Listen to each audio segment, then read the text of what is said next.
You know, some people enjoy composing their own music, chord by chord, and others are happiest when they come across that one perfect song. Work is not a lot different than that. Whether you prefer building your own workflow or using a pre-made template, with Monday.com, you and the team can work in a way that's comfortable for everyone. Tap the banner to go to Monday.com and build your own amazing workflow, or find an awesome template. No judgment.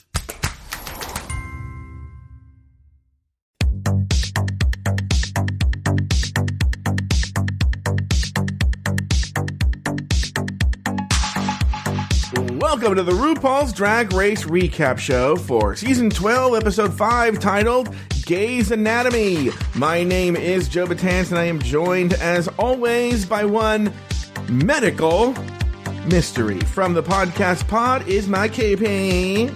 Please say... Focus on your damn self. Wow! Truer words were never spoken. To Taylor the Latte Boy. Hello, Taylor the Latte Boy. Hello, Joseph. Oh my god, everybody should know, particularly people who are not Patreon people. I tried something new this week.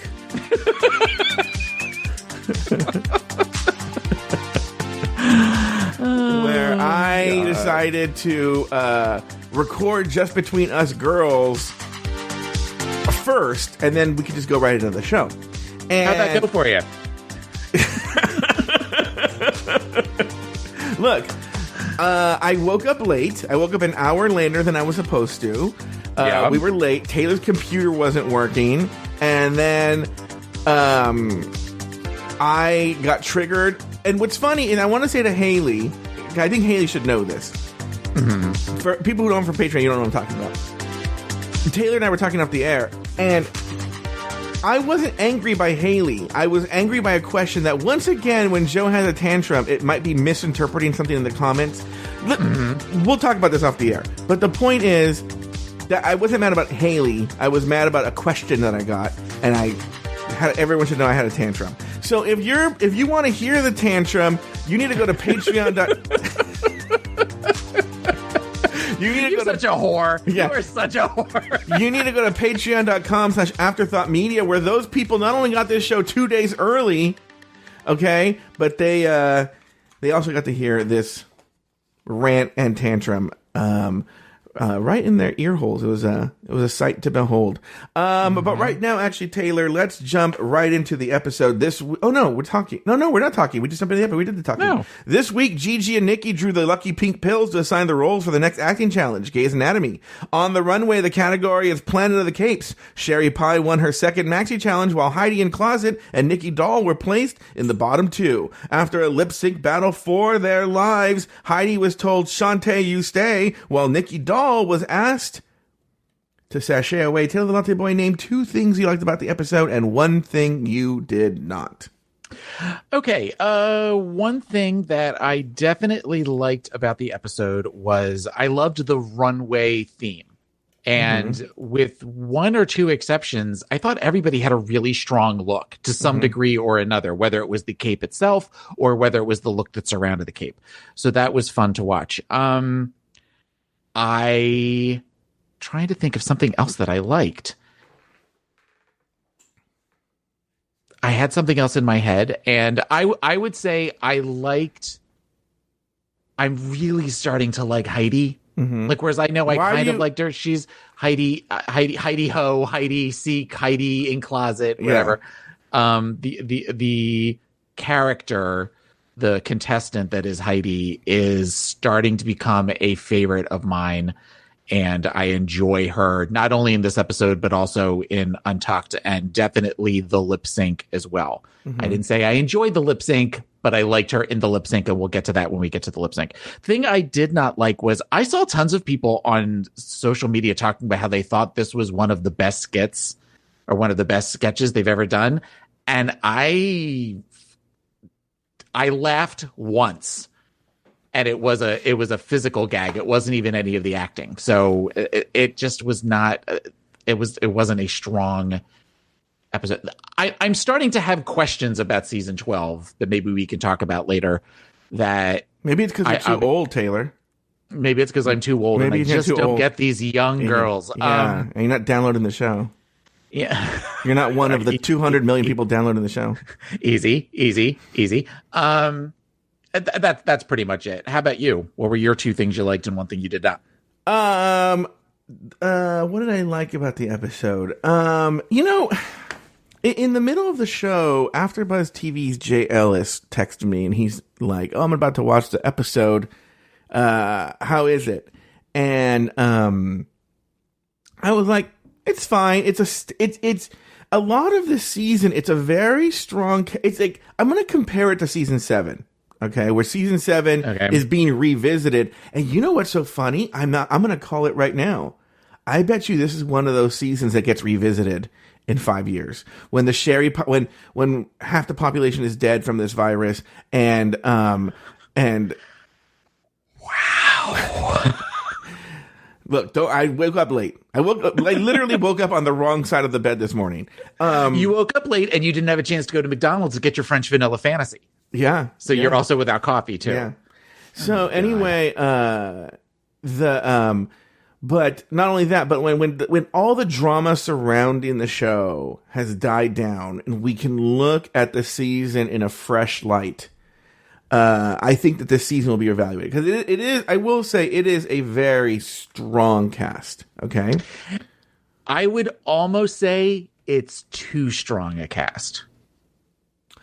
Yes. Let's explore that. I want to explore that because there's really not much to say about this episode.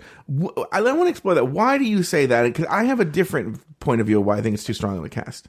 I think that this would be the season of polish. Mm-hmm. I think that a lot of these queens are so polished and so intelligent, not mature, but intelligent, because I feel like we're going to talk about Untucked later, that they're all so aware. They're so self-aware of what is going on this season, and they know what to expect, that we've seen it get progressively stronger with each season of where they are not letting down their guard. They're not letting down their defenses.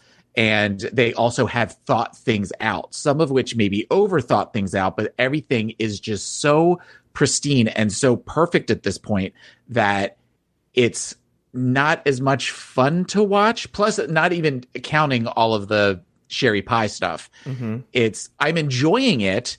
And there are certain contestants that I am enjoying more than I expected to, and vice versa.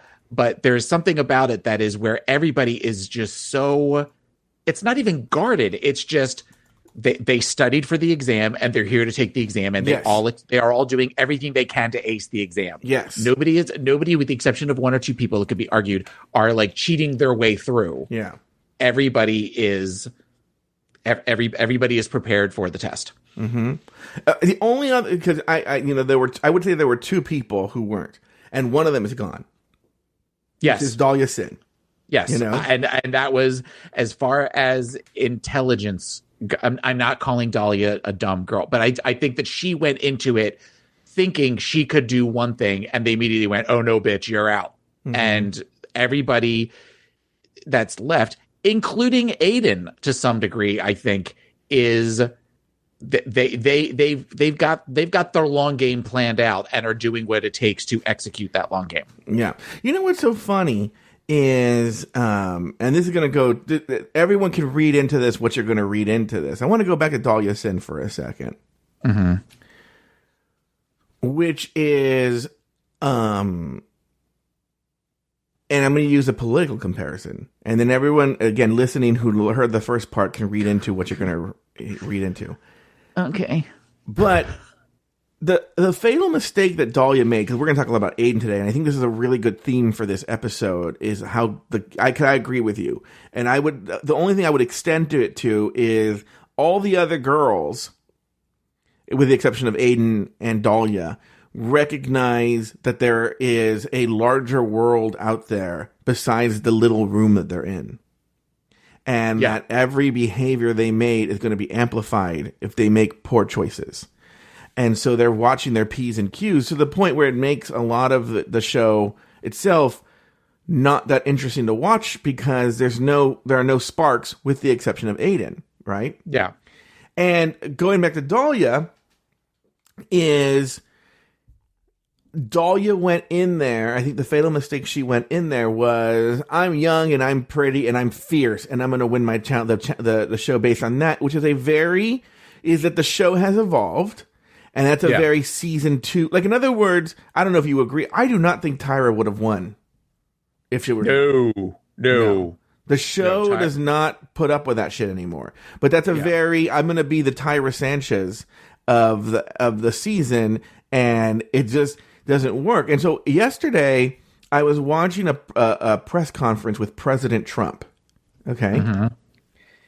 And he was talking, and all of a sudden he mentioned our governor, who is a left-wing liberal of left-wing liberals named Gavin Newsom, right? Yeah. And he goes, this Gavin Newsom's doing a terrific job. He's doing a great job. He said some very nice things to me, and I go, Gavin Newsom said nice things about Trump? So I Google it, and then when I read the whole article about him, I'm like, oh, this Gavin Newsom is so smart.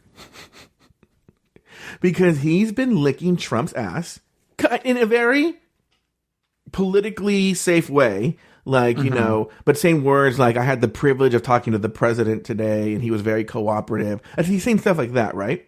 Yeah. Because he knows my state is on fire with this disease, and it pays for me to be nice to Donald Trump, because then I'm going to get what I want. Right? Yeah. Whereas Andrew Cuomo, Trump's doing it, kicking and screaming, but Andrew Cuomo, even though probably Andrew Cuomo and Gavin Newsom completely agree, Andrew Cuomo saying, 4,000 ventilators, I need 30,000 ventilators, which he's right. Yeah. I'm not denying that, but then, I don't think a government should be run like that, right? Like an emotional tyrant, you know? But Gavin Newsom is playing the game correctly. And so the same thing here, which is with Dahlia, these other queens, the 11 other queens, I'm not counting Aiden there either. You're right. They are students of RuPaul's Drag Race, and they are going and they're all trying to be head of the class, and they know look, Crystal fucking has won the heart of RuPaul. Yeah. You know? And I don't get a concerted effort on Crystal's part to do so, but she knows how to play the game, you know? Yeah. And I don't get the impression that Aiden or Dahlia knew how to play that. It's essentially, once again, RuPaul's Drag Race. Yeah. And that speaks to what you're saying. Anyway, going back I think the episode, so when Jay asked me the question, I was like, the episode was fine. Mm-hmm. You know, it was fine. It's a very standard issue for one of these episodes. I agree with you. This is not very funny. You know, somebody texted me, and it rhymes with Rafter Russ Reeves, Ray Ellis, texted me in the middle and was like, oh, this sketch is horrible. Right. Yeah. But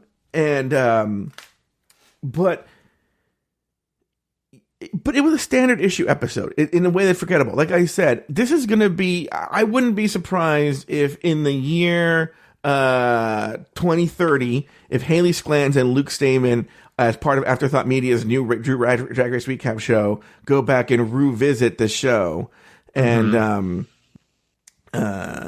this season. But for right now, it's a fine episode. The other thing I really liked about this episode, to be honest with you, it's a note I'm going to have later. I was really happy to see Gigi and Nikki working together in a way that seemed fair. They weren't trying to fuck other girls over. And again, this speaks to what you're saying about the show. They weren't trying to fuck the other girls over. They weren't trying to do anything bad. They had to make some difficult choices, and people were upset. But they weren't trying to do anything insane, and I like seeing that. I do like seeing the queens be nice. The one thing I didn't like about the episode, I guess we'll get to it Untucked. It's the whole Aiden, and it's not pro Aiden, it's not anti Aiden, but the firestorm around Aiden, and what does that mean for the show if and when Aiden leaves? Yeah. You know? It's become very apparent that Aiden is, at this stage in the game, the only conflict nobody else seems to be having issue with anybody else. I mean, you could maybe make an argument for, I feel like we've had two situations in which Widow has had small tantrums when things didn't go her way. But she also talks about how all of these girls are, she even says at one point, she goes, I don't think Nikki and Gigi are out to sabotage anybody. They're sweet girls. They're all. So there isn't going to be, it's going to be a lot of kumbaya and running through nature with children once Aiden's gone. Yes. No, you're right. I completely agree. I wonder. And I don't know that Aiden's going to be around much longer, with this, where it feels like, that storyline is getting tired. So either she's going to continue doing what she's doing and get rid of her, or she's going to elevate herself. And if that story goes on, then there's less and less of a reason for the girls to come after her if she's elevating. And therefore it's just sort of okay, well, great. Now we've got a bunch of girls that are all getting along, that have all moved past their differences, and there's going to be no conflict. And that's going to make for very boring TV. Yeah. It's going to have to be an hour of looks. That's the only way to keep it where it's interesting. All right, very good. After Rockham's elimination, the Queen say goodbye to Rockham and congratulate Gigi for her win. Nikki feels good about her positive critiques, but wants to show off her goofy side, while Jada calls out Aiden, telling her she should have been in the bottom. Jada declares later in the workroom, Jada declares herself the trade of the season before RuPaul entered the workroom to announce this week's Maxi Challenge. For this week's Maxi Challenge, you need to overact in the longest running drag queen scripted show on TV. A little medical drama we're calling Gay's Anatomy.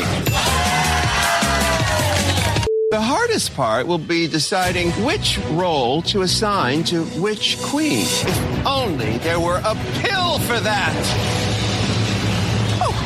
9 of these 11 bottles contain a silver pill, a placebo with no power. But 2 bottles contain a pink pill. The 2 queens that choose a pink pill will be in charge of casting all the roles. Oh my God.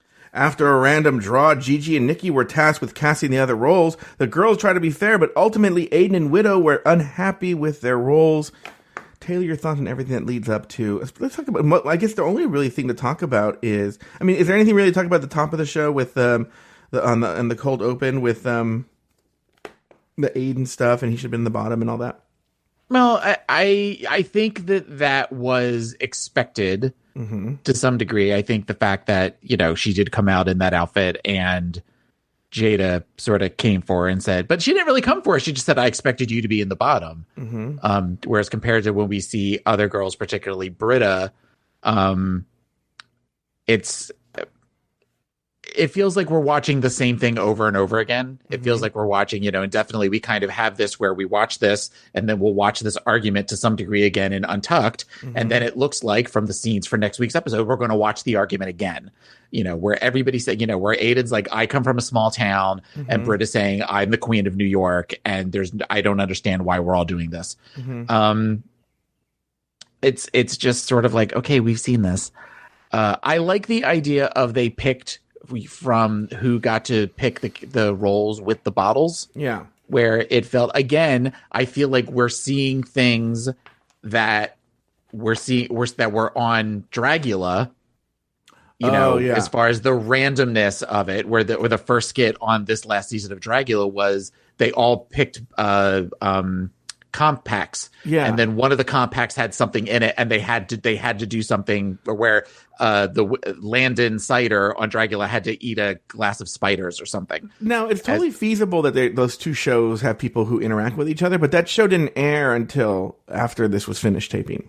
But it's totally feasible that those people all talk to each other. Yeah, and it was just something. It was something different, and it wasn't. I kind of liked that there wasn't a mini challenge this week. As much as I love the mini challenges, this was something that was just slightly different. They got right to it, but it was just such a huge skit. It makes sense that they didn't do a mini challenge for time.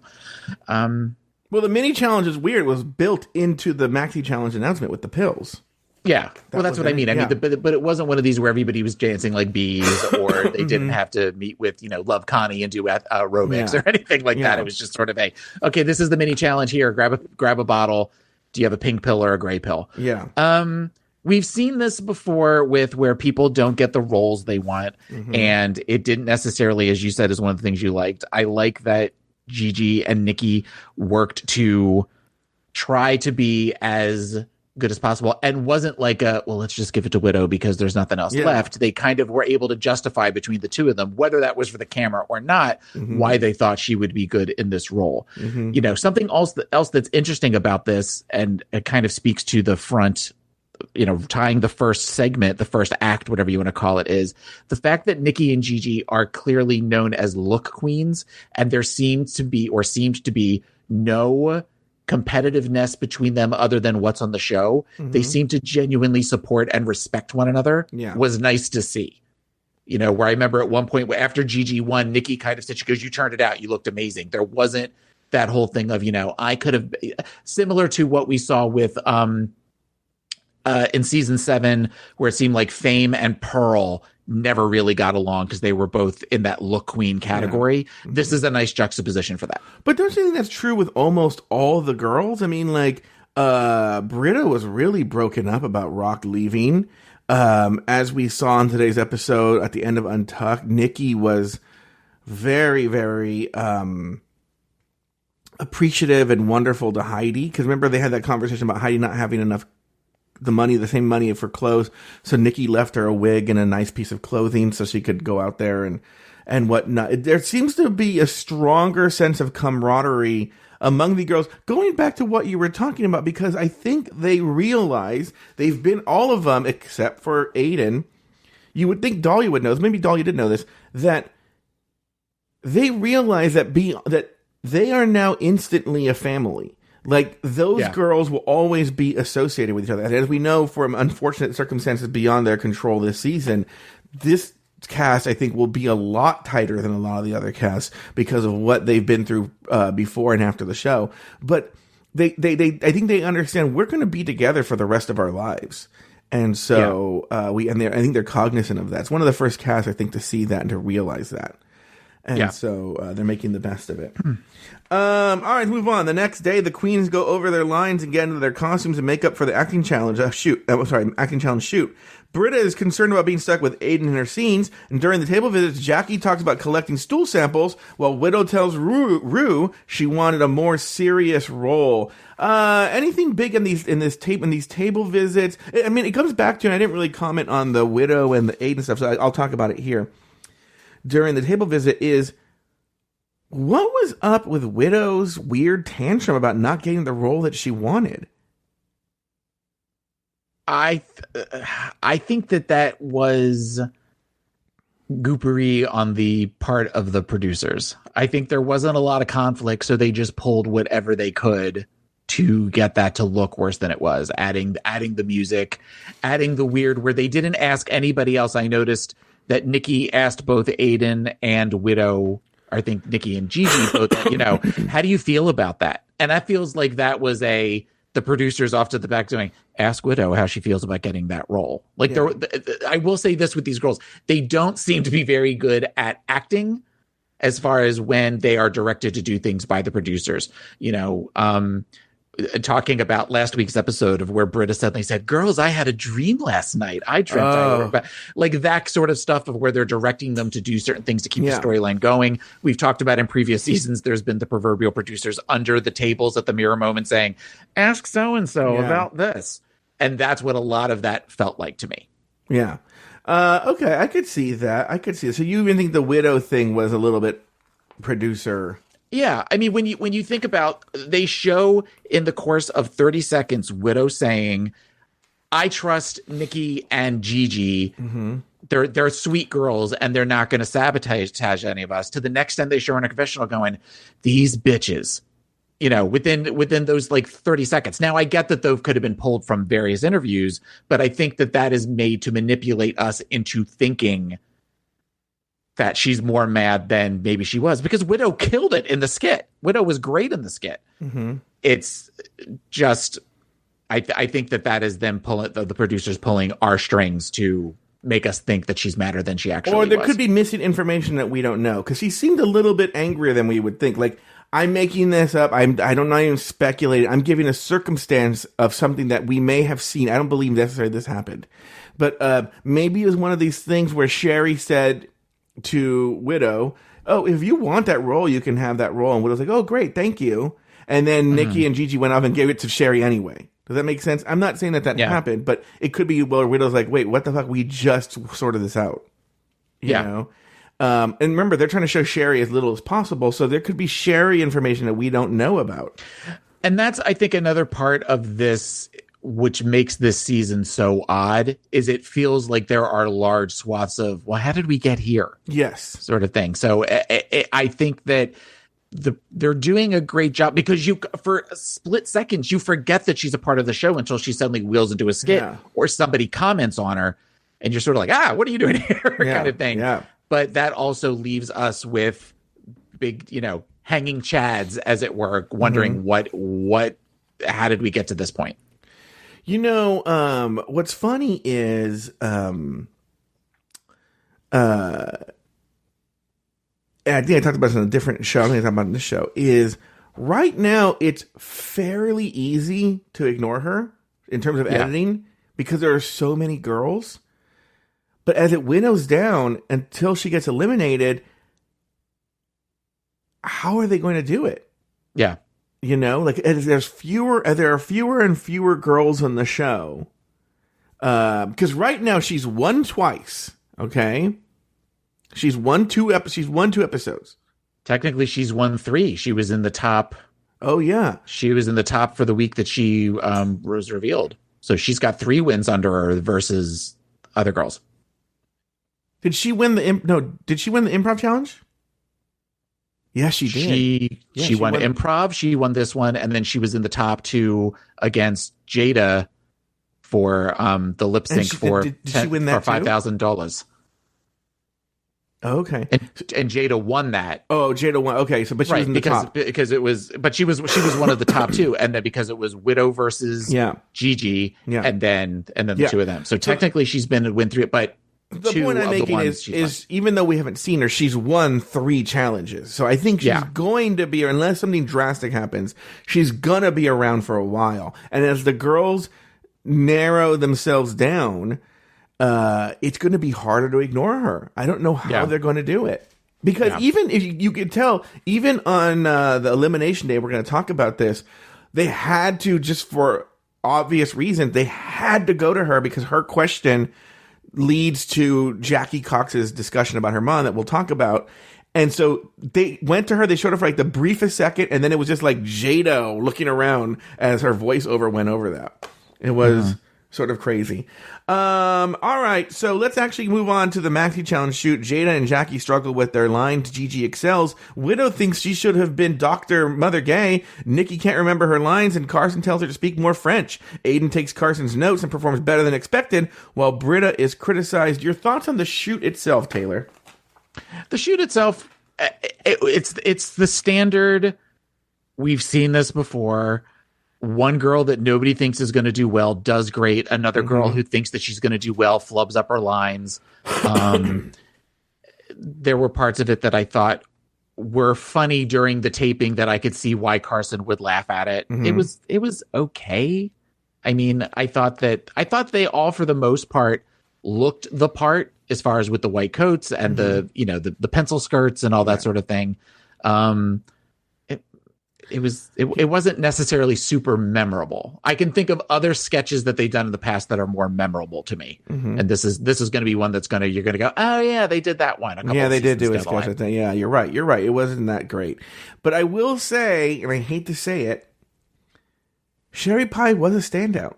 And if this drama weren't here, that's what we would be talking about. Yeah. Is because she was really good. I was actually going to say she's surprisingly a really good actress.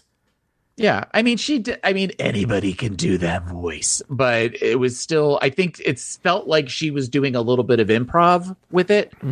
That is what took her over the top.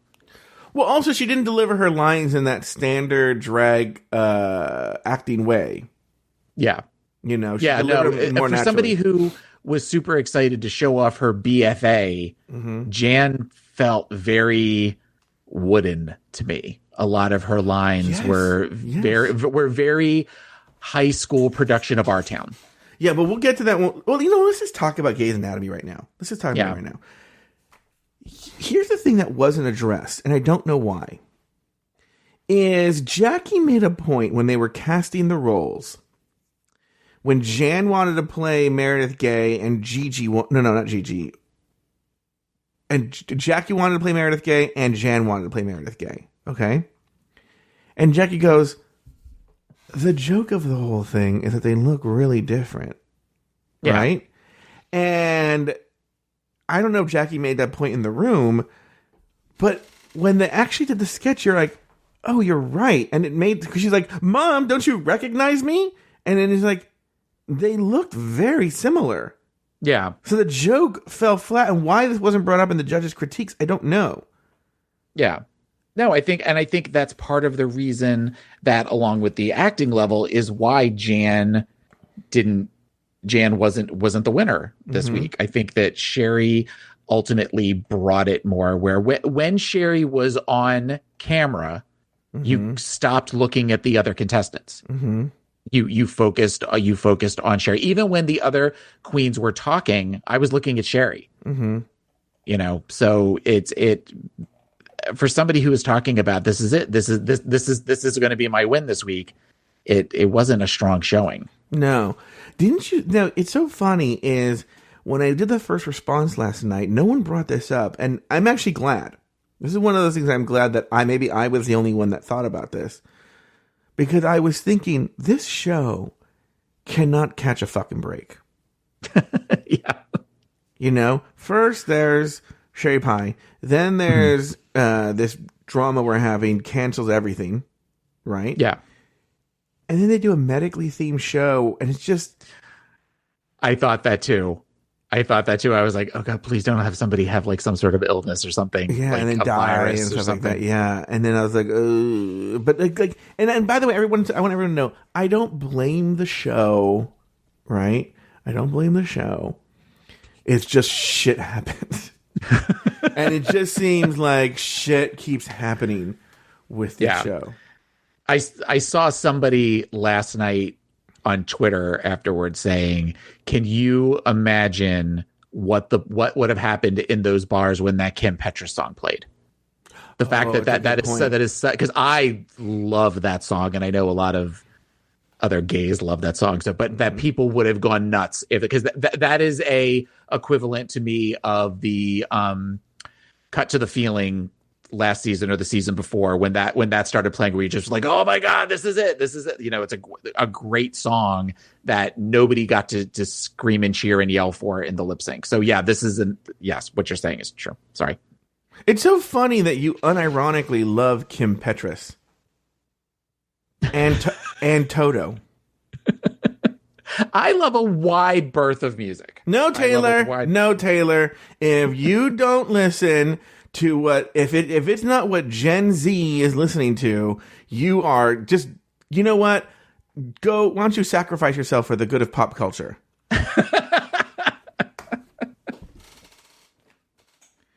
Anyway. Moving on. It's Elimination Day and the girls return to the workroom to prepare for their main stage. Nikki's confident in her performance. Jackie tears up while talking about her difficult relationship with her mother. And Widow reveals that her mother died in a car crash when she was 17 and that she has no close family. A very emotional Elimination Day. Taylor the Latte Boy, your thoughts on this Elimination Day? It's talking about the loss of a parent or the estrangement of a parent is never easy. I think, I did 15 years of hospice care where I worked with kids who lost a parent or a grandparent. And the one thing that spoke, I don't know what that would be like to lose a parent as a child. But I do know that what she was saying spoke true to me in that, especially losing a mom at 17, that's defines you for the rest of your life, especially having had a situation in which the last conversation you had with her was an argument. I feel for Widow. I think that you replay things in your head and decisions in your head for the rest of your life. And no matter how much, somebody like a therapist like me would say, move beyond that and focus on the other things, there's still that voice in the back of your head that will always go, if I just had the opportunity to say one more thing. Mm-hmm. It was sad. I felt for her. I don't get and we've seen this before with, I know we saw this with Kim Chi one season, where I'm going to go on a reality show, but I'm not going to tell my family.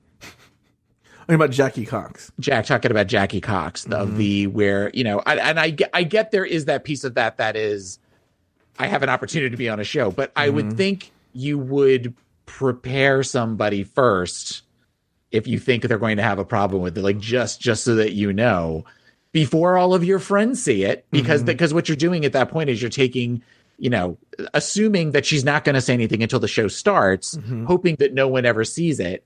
You're taking the chance of somebody then sending a link to a video to a parent or to a loved one or something that that to me is a very confusing trope that we have seen with other girls in previous seasons. Well, I'm gonna take exception to this one because I actually kind of get it, and I think I understand the tactic. Maybe is I lived with a Persian girl for 2 or 3 years, therefore I am an expert on Persian people. Okay.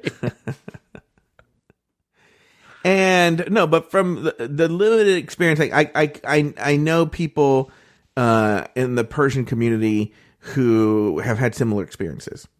So that rang true to me. Okay, and not rang true that she was lying, but I was able to empathize with her in a way that as a friend. Okay, yeah, so more sympathize. But I've seen this before. Let me say.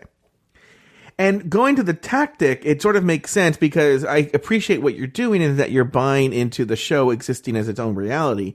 But I think what happened is that she realized she needed to do the show first and then tell her mother. Because it reminds me, Persian parents are much like Mexican parents and very controlling. I remember years ago, I wanted to do something. I don't remember what it was. This is before I had to live here. And I went to my therapist saying, well, I need to tell my parents this, and they're going to do this, and they're going to do that. And he's like, here's what you do. Get everything in order that you need to do. Mm-hmm. I can't remember what it was, but let's say it's buy a car, right? Yeah. He said, get everything you need to do it, okay? And then take your parents to dinner or sit them down and say, I've already done this, and here are the steps I did to do it, and it's already done, right? Yeah. And then it's done. There's nothing they can say because you've already done it. And I think she probably realized that's what she had to do. That if she told her mom, I'm going to go on this show, her mom would do everything in her power to stop her. But if the show's already taped, I'll just tell her after. There's nothing she can do about it. It's going to come out, And it's easier to tell. In other words, it's easier to ask for forgiveness than for permission. Well, and I mean, I guess, I'm saying this that I don't understand this, but then I also figure, my real name isn't Taylor. Mm-hmm. I have a different name, and part of that was not only it's Taylor Dane. But he didn't. I wish I was Taylor Dane. He's often confused with the singer, and so he named it to the Latte Boy. Oh, tell it to my heart. Taylor, that would be a great lip sync song. It has been a lip sync song. Have they done "Tell It to My Heart"? Yeah. No. Yes, they have. Somebody in the chat room will tell us if "Tell It to My Heart" by Taylor Dane has ever been a song on Drag Race. It has, but also, I'm telling you right now. I'm telling you in the Hangouts that it has. But let me tell you this, Taylor, is I think it's funny that you unironically love Taylor Dane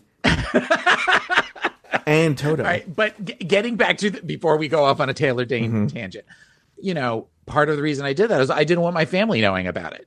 I didn't want this to be something where I would have to deal with not necessarily my family keeping me from doing it, in that my family making me feel bad about it. Mm-hmm. And I remember when I eventually said something to my mother about it, she did pretty much exactly what I expected her to, of where she seemed very, where I said, well, I do a podcast, and she laughed and went, well, of course you do. So But it was like, as I was getting ready to go do a live show in Vegas, and, were one of the times that you and I met, and I just, at that point, I was so deep in, I'm like, well, then the hell with it. If she doesn't like what I'm doing, then at this point, it's too late. I've already committed to this, and I'm enjoying it.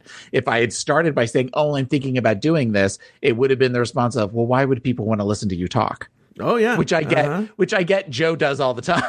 Joe asks me that question all the time, but I guess I get it to some degree, but I'm also doing, these podcasts versus something that millions upon millions of people watch. Yeah. Via VH1 and other cable outlets. Taylor, it's Super Bowl level numbers. Now, it's not reflected. Now, on the rating, it's only 500,000. But you don't understand. There are like 50 million people who they go and they download it. I'm so old, I don't know how they download it. I think they go on Napster and LimeWire, and I forgot to mention Heidi added me as one of her top 8. Wait, what? MySpace. Oh, did she? Yeah. That's really, really cool. Oh, because that's so funny that you say that, because I'm friends with Sherry Pie hooked me up with this really cool casting director named Allison Mossy on Friendster. Oh, nice. Yep, I'm on Friendster. Yeah, and it's really kind of amazing. And you're gonna be a big star one day. Oh, I am gonna be a big star, Taylor. Don't you know it? And I'm gonna talk about all my unironic bands and Toto and I don't care about this Bad Bunny, right? No. Why would you do that?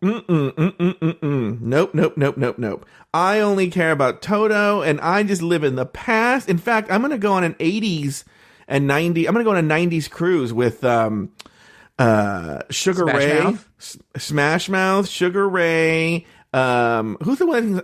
I love sex and candy. Yeah. Mercy Playground. Yeah. Who else? Fastball. Oh, yeah. That's a great song. Did I ever tell you my fastball story? You have a fastball story? I have a fastball story. Of course you do. Okay. So, at least the lead singer was from Orange County, right? And I have a friend who was a pretty successful musician in those bands, right? Mm-hmm. And he told me that when they were kids, they were all playing together, like teenagers, right? The lead singer from Fastball, and then my friend, and a couple other people. Mm-hmm. And they're playing, and the lead singer from Fastball goes, stop, right? I'm ending this because somebody asked me an offensive question in Crowdcast. No, he said, stop. I was like, what happened? No, he went, stop. He goes, guys, I just realized something. I'm so much better than all of you.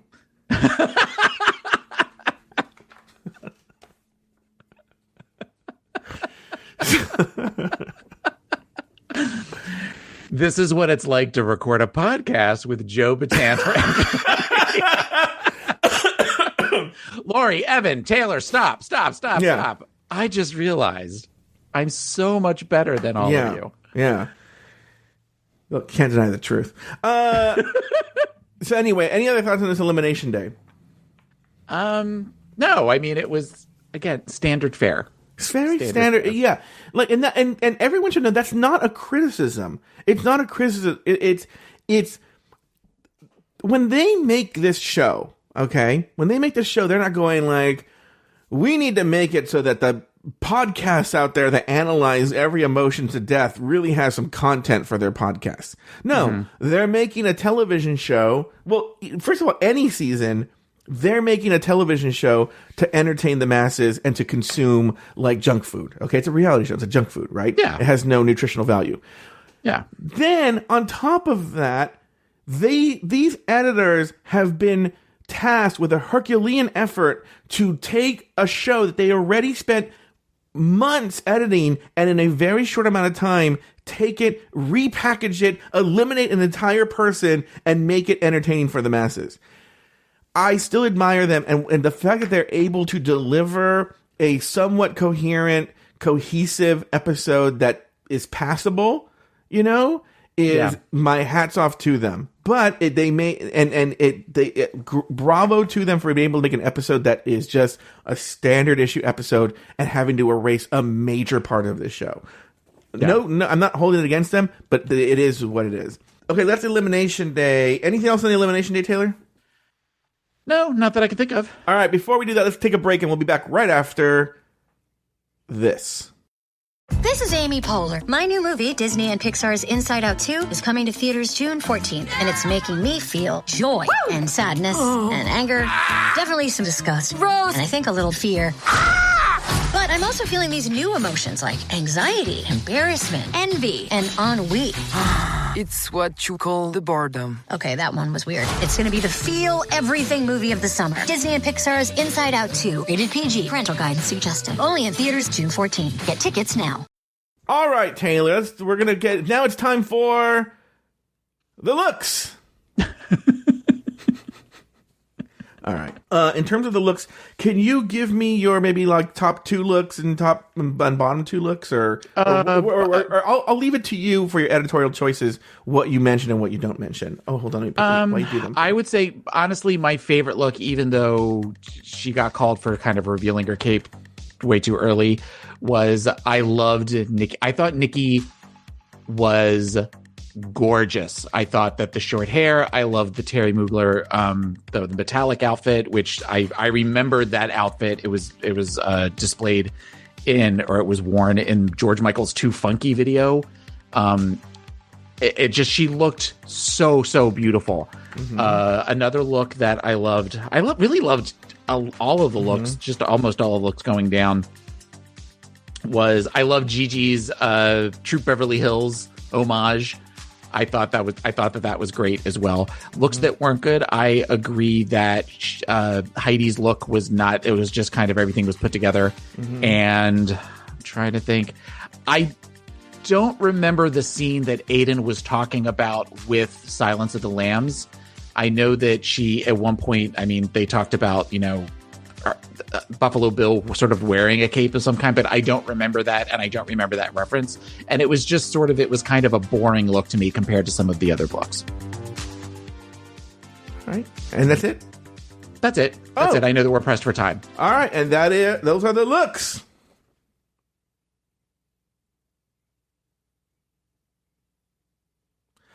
Okay. All right, let's move on to the critiques. Jan Widow, Von Du, Jackie Cox, Gigi Good, and Aiden Zane are named as the tops of the week, while Sherry Pie is awarded her second win. This leaves the bottom 5 of the week as Jada Essence Hall, Britta, Heidi in Closet, Crystal Method, and Nikki Doll. Before they're sent backstage, Rue asks the bottom 5 queens who they think should be eliminated from the competition. Jada nominates Heidi, Britta, Heidi, and Crystal choose Nikki. After Nikki chooses herself, Rue asks her for another name, and Nikki chooses Heidi. And Rue's like, I'm not going to put up with that shit. Which I don't get. Well, actually, I do get that. And there was something very gross about that because it didn't seem, I didn't look at that as Nikki trying to avoid saying another girl. I think Nikki at that point was over it. And she was kind of saying, send me home. I don't want to. And Rue was because I think they know, again, we've talked about how Rue kind of acts like she doesn't know what's going on, but she clearly knows everything that's going on. They're probably saying at this point, all the girls are getting along too much. You got to do something to kind of stir things up. So I think that maybe she was thinking in Nikki saying another girl, that would have created some sort of conflict. And it really kind of deflated because when they go back and Untucked, Heidi's like, no harm, no foul, everybody. I get it. Yeah. All right. After the judges' deliberations, Heidi in Closet and Nikki Doll are placed in the bottom 2 and forced to go head-to-head in the lip-sync battle for their lives. The song, Africa by Toto. I want that to be a song they lip-sync to. No, the song was Heart to Break by Kim Petras. In the end, despite her wig flying off, Heidi in Closet bested the French fashion queen and was asked to chante back to join the other queens, while Nikki Doll was told to sashay away. Taylor the Latte Boy, any final thoughts on the episode? I want to say something about this lip sync. Sure. Especially when you compare it to last week's lip sync was Britta versus Rockham. Yeah. And there was a level of desperation and freneticness among both of them that was not comfortable to watch. Yeah. This week's episode was not comfortable to watch, but in a completely different way. In that you saw Heidi, where Heidi was lip syncing and she was doing a great job, but there was this level of fear. I don't know if it's fear. I don't know if it's where there was something about it where she was emoting that was sad to watch, but there was still somehow entertaining. She wasn't doing crazy backflips. She wasn't doing shablams. She wasn't really doing anything. She was definitely working a little bit more than Nikki was. And I think Nikki is very much of where she's focused on being the looks and being beautiful and being the model. And I think that she does that really well. But compared to the emotion that Heidi was giving off, there was a painful beauty to what Heidi was doing.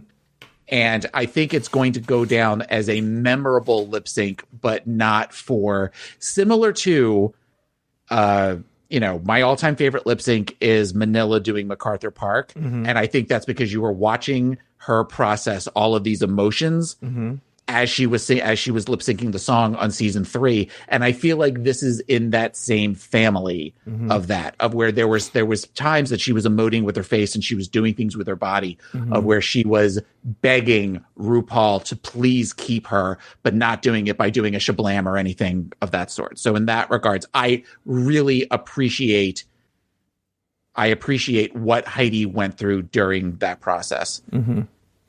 That's a very good point. I see. This is FYI. At this moment, when I say whoever the host is, it's always Taylor though. Here is any final thoughts on the episode. This is the kind of stuff I'm talking about. Is what are some things that we didn't get out, or you want to get out, or you want to go on and on and on. And that's a very good point. Yeah, I think that I agree with everything you said. Now I have a question for you. Sure. And it's something I didn't touch on, but I did take notes, and so I'm going to touch it. This part is for anything we didn't touch on that we forgot to touch on. Did you get the sense this episode, and do you think this episode cements it, that this was Britta's wake-up call to be more humble? No. Oh, you think she's still going to be like... I think, okay, and Untucked was hard to watch because, and I said at one point to, and okay, there's several layers to this next statement that I'm going to make. Towards the end of Untucked, I turned to my husband. I said, "This is season 5 all over again, of where she is setting herself up to be the Roxy Andrews of this season." Whereas you've got the quirky gothy kid and you've got the big deal full-figured gal that is just pummeling and bringing up the same things over and over again. But as when we reviewed season 5 and I had a chance to take a second look at it, this is more because whereas Roxy was in her own head and didn't know how to deal with it, so she focused out, I feel like Britta is doing the exact same thing. Britta came in this assuming she was just going to be given the crown, and she's realizing that her shit stinks just like everybody else's does, and she doesn't know how to deal with it. So she's decided to focus all of her energy on Aiden. I'm not a huge fan of Aiden, but I am glad that in Untucked, Aiden stood up for herself. Yeah. She maybe didn't necessarily do it in the best way, as we've seen on social media between Aiden and Jada, but I don't know what you're talking about. I have to do research on this. Where Jada's kind of gone on social media and sort of trying to defend herself, saying, I wasn't bullying, I was trying to make a point. And you've got a lot of people that are saying, no, you were bullying Aiden. Yeah. Whereas, when Britta is saying something towards the back of Untucked, where she says something along the lines, she goes, oh, you want to play I'm willing to play by the rules now. There's a mean girl element to that makes me slightly worried for Aiden. And I say worried in rabbit ears. I mean, she's a big girl. She can take care of herself. But I don't want this to go into a place of where it's no matter what Aiden does, it's going to be wrong because it's Aiden. And I feel like that's where Britta is so focused on until somebody says to her, until Rue says to her, just because you were, Miss Gay New York Entertainment or whatever, doesn't mean shit here. A lot of these girls have pageant titles. A lot of these girls have things going on. You're the same as everybody else until you show me otherwise. Until she hears that from somebody like Rue, which might have to come by being eliminated, she's not going to get it. What are your thoughts? Well, Lori and I talked about in the first response where I feel that, well, before we do that, Taylor, not today, or maybe I want to do it as a bonus, because I have Untucked pulled and everything. Would you be willing to do like a 20-minute show where we analyze Untucked as a bonus? Because we were supposed to do it today, but we are out of time. Yeah. It doesn't, yeah. So look forward to our 3.5-hour episode on a season of Untucked. Didn't we try to do that with the big fight between Silky and everybody? And what happened? We did a bonus episode with Evie and Silky and Vanjie all fought last season. And what happened? And it was supposed to be, it'll be a 20-minute thing. It'll be fine. And it was like a 2-hour episode. No. Okay. Well, we'll figure it out. You and I will talk off the air. I do have thoughts, but in a sentence that I will expound upon in the episode is that, and what's funny, I think for a different reason we brought it up on the premiere episode, but when you walk into that workroom, no matter who you were walking in before, when you walk into that workroom, everyone's on the same level. Yeah. Okay. And I think it's hard for Britta to realize that she is on the same level. She, the New York Entertainer of the Year, right? According to whom, by the way? Britta Filter, right? I was crowned New York Entertainer of the Year. You know what? I'm officially announcing it right now. I am naming RuPaul's Drag Race Recap Podcast of the Year. Oh, congratulations! It's the winner of the Betance for the Podcast of the Year. Okay, so I won a Betance once. Oh, you did. What did you win a Betance for? You gave me Betance for, was that Podcast of the Year last year? Oh, were you was Pod and my co-pilot the Betance for? I know you gave me a Betance in the past. Does that mean that I get to come out and present it to you? Because last year's winner gets to come. Oh, yeah, we'll have a big award show. Pressed. We'll have a big award show and everything. We'll let Haley pick the music. So, you're such a dick. But we'll come back with the Untucked special bonus thing. And then, okay, so why don't we call it a day there? Because we're 2 minutes away from having to start another show. Okay. All right, well, that's going to do it for this week's episode of RuPaul's Drag Race Recap. This episode was, and I want to say this publicly, Luke Stamen did a great job this week. But was produced by Luke Stamen. Be sure to join us next week and every week as we continue to discuss, dissect, and deconstruct each brand new episode of RuPaul's Drag Race Season 12. So, for Taylor the Latte Boy and myself, sashay away until next week.